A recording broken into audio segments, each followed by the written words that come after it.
why knowledge matters.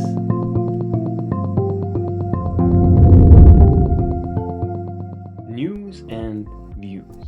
I'm Yannick Muller, and joining me now is Susan Korah, an award-winning journalist. Welcome, Susan, to the show. Thank you.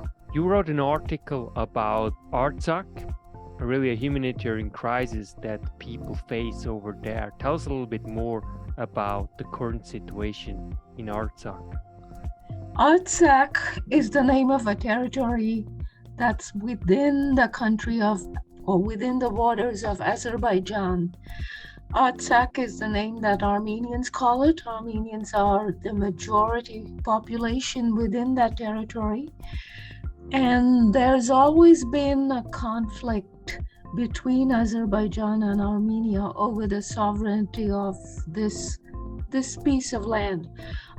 Because Armenians are in the majority, they feel it should belong to Armenia.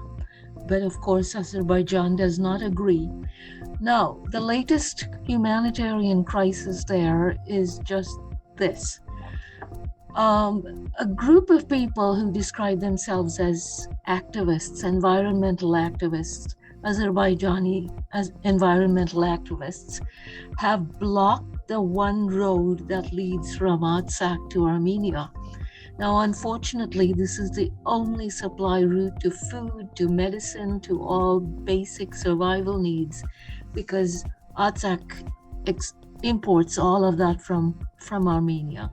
So with this lifeline, which is called the Lachin corridor, blocked, it is an unfolding humanitarian crisis. People are cut off from food. They're actually starving. People that need medicines cannot. Pharmacy shelves are totally empty. Children are separated from their parents because some parents had to go to Armenia for the day for shopping or whatever and can't get back. So it is a crisis that the world doesn't seem to pay much attention to. Are there any other reasons besides Ukraine why we don't hear more about the humanitarian crisis in Artsakh? Thank you. That's a very good question. Yes, people blame the Ukraine war for a lot of things, including the world's attention being so monopolized that other conflicts get neglected. But I think there's a little more to it than that. The Ukraine war is only part of the problem for the media silence and international inaction.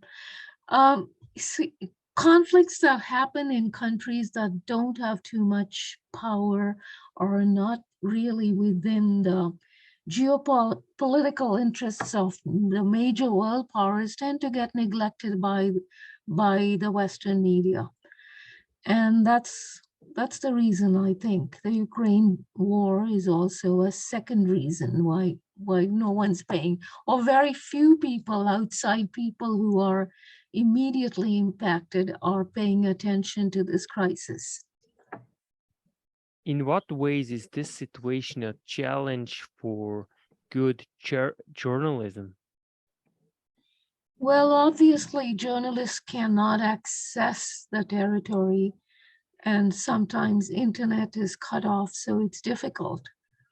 At the best of times, it's difficult. It's particularly hard now during the blockade. What impact has the situation on you personally while listening to these earth-shattering stories that you mentioned in your article published in the Catholic Register a few days ago? Well, I happen to have contacts in Armenia and Artsakh, and that was the only way I found out about what's going on there.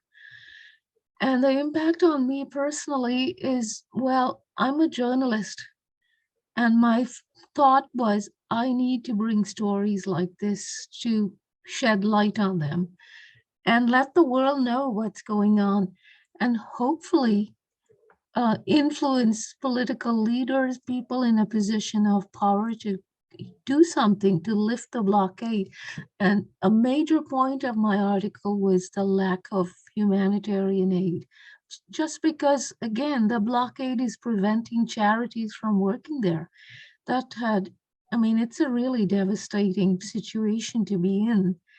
And I just felt I have to bring the world's attention to that particular fact and at least let negotiate, let the two warring parties negotiate a humanitarian corridor for charity workers to get there and bring relief.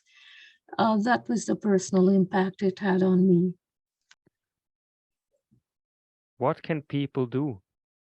I think people can, first of all, get information from the right sources because there's so much misinformation out there flying back and forth on social media. And they can use reliable journalists' account reports to try and influence their local politicians to do something about it. There are people in the Canadian Parliament, some MPs, who are on the Foreign Affairs Committee of the House of Commons. They're trying to convene some hearings on this topic in hopes of getting the Canadian government to act. And people, there's an Armenian diaspora and others who are interested in humanitarian work.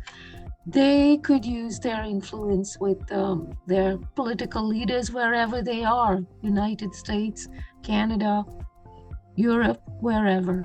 So that would be my suggestion. Why should Canadians care about this humanitarian crisis?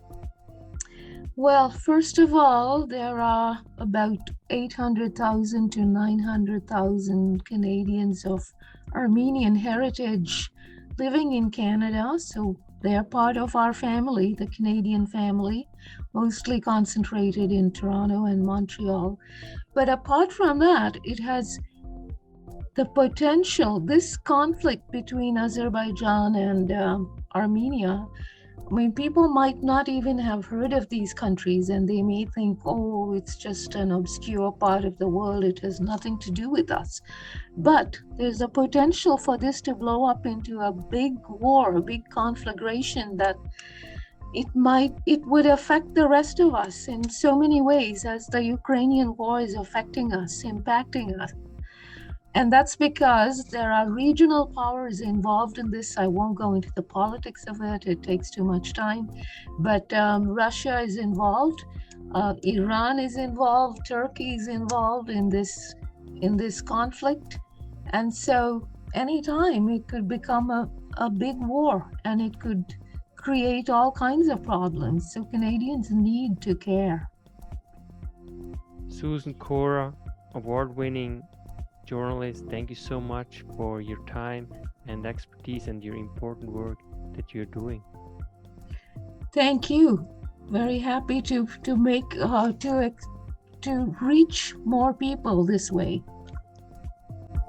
Susan Korah.